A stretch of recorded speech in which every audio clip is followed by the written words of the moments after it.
and I want to show you how to do a multi-step equation today. And so, this is how you do it.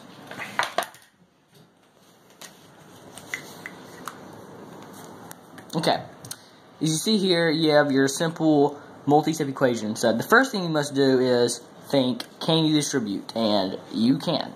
But you can't use a fraction to distribute. So you must turn this fraction into a decimal, which you turn it, half of 1 is 50, 0.50, so you must turn that to a 0.5. You can put the 0 there, you don't have to. Well, I'm not going to. And then you complete the rest of the equation, which is parenthesis 4x minus 8, close parenthesis, equals 2.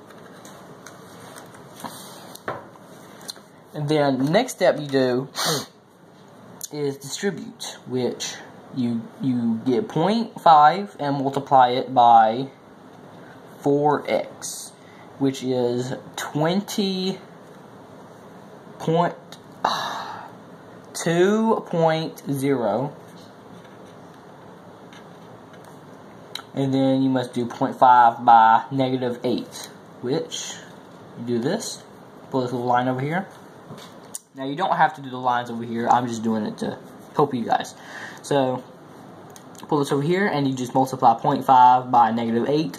If you don't know what the points or decimals and the negatives are, you just do 5 times 8, which is 40. But you got this decimal. Don't forget the decimal. And then you complete it by doing equals 2. Don't forget the x either. Now you have to find x. So you have to get rid of all these other numbers.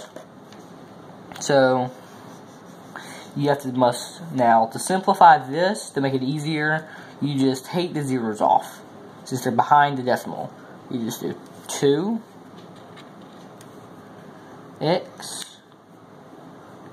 and 4 equals 2.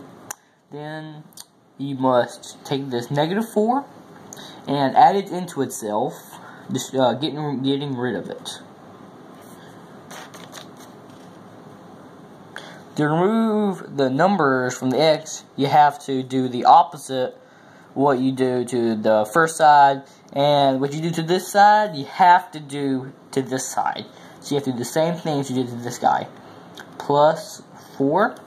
Now, usually it's going to be minus this, turning it into a negative, but today it seems as if it wants to be a 6. And you just bring down the 2x equals. To make this easier, you can pull a line down. You can do that, but you don't have to. Then you must divide this into itself. As you saw, I didn't put the x there, because you divide this into itself and cancel it out itself. And you bring down the x, because you're not supposed to get rid of the x. And then and what you do to this side, you have to do to this side. So you must divide, and you just bring this 2 over here, and you get 3, and that's your answer, is x equals 3.